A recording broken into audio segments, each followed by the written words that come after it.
প্রিয় দর্শক, এবিটিস-20 ট্যাবলেট। এবিটিস-20 হলো একটি উচ্চ রক্তচাপ বা হাই ব্লাড প্রেশার নিয়ন্ত্রণের ওষুধ। এই ওষুধ শরীরের রক্তনালীগুলোকে ঢিলা করে দেয়, ফলে রক্ত সহজে চলাচল করে এবং ব্লাড প্রেশার কমে আসে। এই ওষুধ খেতে হয় যখন ব্লাড প্রেশার বারবার বেশি থাকে।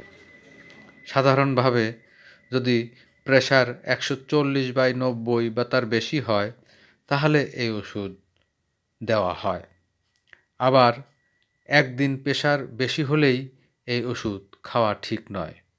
বারবার বেশি থাকলে ওষুধ খাওয়া দরকার হয়।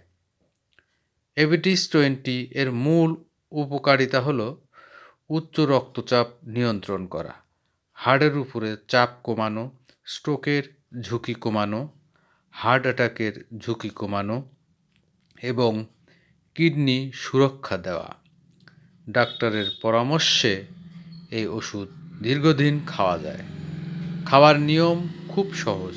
প্রাপ্তবয়স্কদের জন্য দিনে একটি ট্যাবলেট মানে 20 মিলিগ্রাম সকাল বা রাতে যে কোনো সময় খাওয়া যায়। খাবারের আগে বা পরে প্রতিদিন একই সময় খেলে ভালো কাজ করে। প্রেশার ঠিক হয়ে গেলেও নিজে নিজে ওষুধ বন্ধ করা যাবে না। এখন আসি সবচেয়ে গুরুত্বপূর্ণ খাবার বিষয় নিয়ে। ওষুধের পাশাপাশি খাবার নিয়ন্ত্রণ সবচেয়ে জরুরি।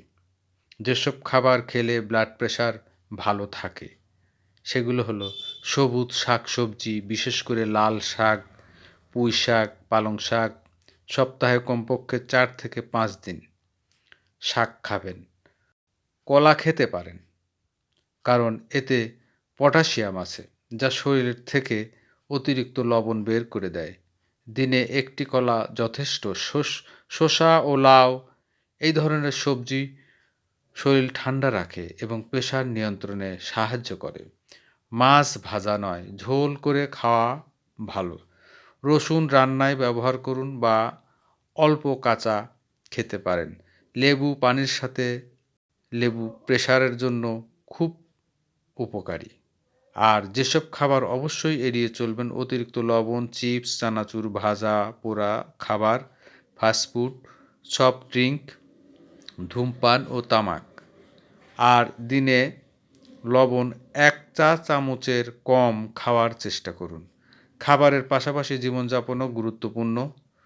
প্রতিদিন কমপক্ষে 30 মিনিট হাঁটুন, ওজন নিয়ন্ত্রণে রাখুন, অতিরিক্ত রাগ, চিন্তা ও টেনশন কমান, পর্যাপ্ত ঘুমান, নিয়মিত ব্লাড প্রেশার মাপুন। কিছু জরুরি সতর্কতা: গর্ভবতী নারীরা এই ওষুধ খাবেন না। ওষুধ খাওয়ার পর যদি মাথা খুব ঘোরে বা দুর্বল লাগে, তাহলে ডাক্তারের সাথে যোগাযোগ করবেন। সবশেষে মূল কথা এক লাইনে: শুধু ঠিকমতো খাওয়া, খাবার নিয়ন্ত্রণ করা, নিয়মিত হাঁটা, এই 3টি একসাথে মানলেই ব্লাড প্রেশার নিয়ন্ত্রণে থাকবে। ভিডিওটি উপকারে আসলে লাইক দিন, চ্যানেলটি সাবস্ক্রাইব করুন আর প্রশ্ন থাকলে কমেন্ট করুন। সবাই সুস্থ থাকুন। ধন্যবাদ।